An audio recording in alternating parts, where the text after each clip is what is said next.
Hello welcome back to M E Malabar.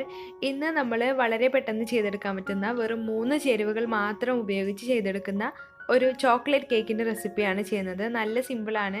Cake ഉണ്ടാക്കാൻ അറിയാത്തവർക്ക് പോലും ഉണ്ടാക്കാൻ പറ്റുന്ന ഒരു അടിപൊളി ചോക്ലേറ്റ് കേക്കിൻ്റെ റെസിപ്പി. അപ്പോൾ നമ്മളിത് പേസ്ട്രി രൂപത്തിലാണ് ചെയ്തെടുക്കുന്നത്. അപ്പോൾ നമുക്കൊട്ടും താമസിയാതെ ഈ ചോക്ലേറ്റ് കേക്ക് എങ്ങനെയാണ് ചെയ്തെടുക്കുന്നതെന്ന് നോക്കാം. ഈ കേക്ക് തയ്യാറാക്കിയെടുക്കാനായിട്ട് ഞാനിവിടെ ഓറിയോ ബിസ്ക്കറ്റാണ് എടുത്തിട്ടുള്ളത്. ഇതിൽ 16 പീസ് ഉണ്ടാകും.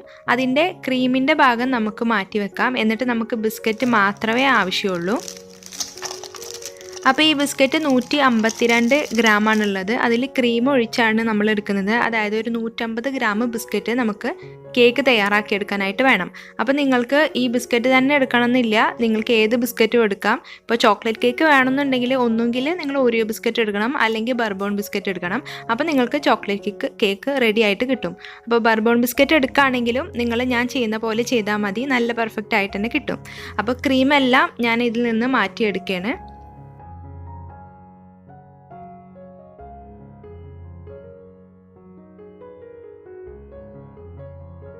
ബിസ്ക്കറ്റിലെ ക്രീമെല്ലാം മാറ്റിയിട്ടുണ്ട്, വേറൊരു ബൗളിലേക്ക് മാറ്റിയിട്ടുണ്ട്.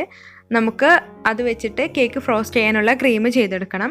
ഇനി ഈ ബിസ്ക്കറ്റിലേക്ക് നമുക്ക് നല്ല ചൂടുള്ള പാല് ഒരു 1/2 കപ്പ് ഒഴിച്ചു കൊടുത്തതിന് ശേഷം നന്നായിട്ട് മിക്സ് ചെയ്യുക. നിങ്ങൾക്ക് വേണമെങ്കിൽ ബിസ്ക്കറ്റ് പൊടിച്ചതിന് ശേഷം പാല് ചേർത്താലും മതി. പക്ഷെ ഞാനിപ്പോൾ അങ്ങനെ ചെയ്യുന്നില്ല. നല്ല ചൂടുള്ള പാല് ബിസ്ക്കറ്റിലേക്ക് ചേർക്കുമ്പോൾ അതങ്ങ് അലിഞ്ഞു പൊക്കോളും. അപ്പോൾ നന്നായിട്ട് മിക്സ് ചെയ്തെടുക്കുക. അപ്പോൾ നമ്മുടെ കേക്ക് ബാറ്റർ ഇവിടെ റെഡി ആയിട്ടുണ്ട്. ബിസ്ക്കറ്റൊക്കെ നല്ലതുപോലെ മിക്സ് ആയിട്ടുണ്ട്, ഒട്ടും കട്ടകളൊന്നുമില്ല. ഇനി നമുക്കിതിലേക്ക് അവസാനമായിട്ട് ഒരു 1/2 ടീസ്പൂൺ അളവിൽ ബേക്കിംഗ് പൗഡർ ചേർക്കണം. ഇപ്പോൾ നിങ്ങളുടെ കയ്യിൽ ബേക്കിംഗ് പൗഡർ ഇല്ലെങ്കിൽ നിങ്ങൾക്ക് ബേക്കിംഗ് സോഡ ചേർക്കാം. പക്ഷേ അത് 1/2 ടീസ്പൂൺ അല്ല, 1/4 ടീസ്പൂൺ അളവിൽ ബേക്കിംഗ് സോഡ ചേർത്താൽ മതി. ബേക്കിംഗ് സോഡ എന്ന് പറയുമ്പോൾ അപ്പക്കാരം, അപ്പസോഡ എന്നൊക്കെ പറയും. കാരണം കുറേ പേര് കമൻറ്റ് ചെയ്ത് ചോദിക്കാറുണ്ട് ഈ ബേക്കിംഗ് സോഡ എന്ന് പറയുന്നത് അത് തന്നെ അല്ലേന്ന്. അതുകൊണ്ടാണ് എടുത്ത് പറഞ്ഞത്. അപ്പോൾ ഇത് നന്നായിട്ട് മിക്സ് ആയിട്ടുണ്ട്. ഇനി നമുക്കിത് ബേക്ക് ചെയ്തെടുക്കണം. അപ്പോൾ അതിനായിട്ട് ഞാനിവിടെ ഒരു നോൺ സ്റ്റിക്കിൻ്റെ പാത്രം എടുത്തിട്ടുണ്ട്. അതിലേക്ക് ഓയിലോ അല്ലെങ്കിൽ ബട്ടറോ ഒന്ന് സ്പ്രെഡ് ചെയ്ത് കൊടുക്കുക. ഞാൻ ബട്ടർ സ്പ്രെഡ് ചെയ്ത് കൊടുത്തതിന് ശേഷം ഇതിലേക്ക് കേക്ക് ബാറ്റർ ഒഴിച്ചു കൊടുക്കുക. എന്നിട്ട് വളരെ കുറഞ്ഞ തീയിൽ നമുക്കിതൊന്ന് ബേക്ക് ചെയ്തെടുക്കണം. 10 മിനിറ്റാണ് ഇത് ബേക്ക് ചെയ്യാനെടുത്ത ടൈം. നിങ്ങൾക്കും ഏകദേശം 10 മിനിറ്റ് തന്നെ ആകും. അപ്പോൾ ഇങ്ങനെ പരന്ന പാത്രമായതിൻ്റെ പേരിൽ പെട്ടെന്ന് തന്നെ നമുക്കിത് ബേക്കായിട്ട് കിട്ടും. കേക്ക് ബേക്കാകുന്ന നേരം കൊണ്ട് നമുക്ക് ഇതിലേക്കുള്ള ക്രീം തയ്യാറാക്കിയെടുക്കണം. അപ്പോൾ നമ്മൾ മാറ്റി വെച്ച ക്രീമാണത്. അതിലേക്ക് നമുക്ക് 1 ടേബിൾ സ്പൂൺ അളവിൽ പാല് ചേർത്ത് കൊടുക്കണം. അപ്പോൾ ഞാനിപ്പോൾ ചേർത്ത പാലൊരല്പം കൂടി പോയി. നിങ്ങൾ എന്താ ചെയ്യാന്ന് വെച്ചാൽ വളരെ അല്പമായിട്ട് പാല് ചേർത്ത് കൊടുക്കുക. എന്നിട്ട് മിക്സ് ചെയ്ത് നോക്കുക. അപ്പോൾ നമുക്ക് നല്ല തിക്കായിട്ടുള്ളൊരു ക്രീം കിട്ടണം. അപ്പോൾ മുഴുവനായിട്ട് 1 ടേബിൾ സ്പൂൺ ഒറ്റയടിക്ക് അങ്ങ് ചേർക്കാതെ കുറച്ചായിട്ട് ചേർത്ത് എടുക്കുക. അപ്പോൾ ക്രീം ഇവിടെ റെഡി ആയിട്ടുണ്ട്. ഇനി നമുക്ക് നമ്മുടെ കേക്ക് എന്തായെന്ന് നോക്കാം. അപ്പോൾ ഇതാ നമ്മുടെ കേക്ക് ഇവിടെ നല്ല അടിപൊളിയായിട്ട് ബേക്കായി വന്നിട്ടുണ്ട്. നമ്മളെല്ലാ കേക്കും ചെയ്യുന്ന പോലെ തന്നെ ഒരു ടൂത്ത് പിക്ക് വെച്ചിട്ടൊന്ന് കുത്തി നോക്കാം. അപ്പോൾ ഇത് ക്ലീൻ ആയിട്ടാണ് വരുന്നത്. ഇനി നമുക്കത് ചൂടൊക്കെ മാറിയതിന് ശേഷം ഈ പാനിൽ നിന്ന് മാറ്റാം.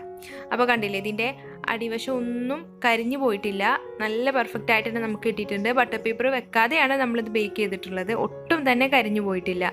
ഇനി നമുക്കിത് കട്ട് ചെയ്ത് മാറ്റാം. കട്ട് ചെയ്തിട്ട് സ്ക്വയർ ടൈപ്പിലാക്കി മാറ്റണം. നമ്മൾ പേസ്ട്രി രൂപത്തിലാണ് ചെയ്യുന്നത്. ഇനിയിപ്പോൾ നിങ്ങൾക്ക് അങ്ങനെ ഒന്നും ചെയ്യണ്ടെങ്കിൽ ഇതിൻ്റെ മുകളിൽ ക്രീം അങ്ങ് സ്പ്രെഡ് ചെയ്തിട്ട് കഴിച്ചാൽ മതിയാകും. അപ്പോൾ ഞാനിത് ഒരു സ്ക്വയർ ടൈപ്പിലായിട്ട് കട്ട് ചെയ്ത് മാറ്റുകയാണ്. ഇതിൻ്റെ സൈഡിലൂടെ കട്ട് ചെയ്ത് മാറ്റുന്ന കേക്കൊന്നും കളയണ്ട, നമുക്കത് കഴിക്കാം. നല്ല ടേസ്റ്റാണ് ക്രീമില്ലാതെ കഴിക്കാൻ തന്നെ. ഇനി നമുക്കിത് 2 പീസാക്കി മാറ്റാം. ശേഷം നമുക്ക് ഇതിൻ്റെ മുകളിലേക്ക് നമ്മൾ നേരത്തെ ബീറ്റ് ചെയ്ത് മാറ്റി വെച്ച ക്രീം സ്പ്രെഡ് ചെയ്ത് കൊടുക്കാം.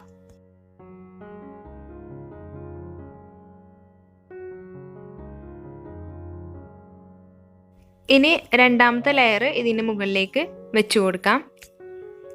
നമുക്ക് ചെറിയ പീസായിട്ട് കട്ട് ചെയ്ത് മാറ്റാം.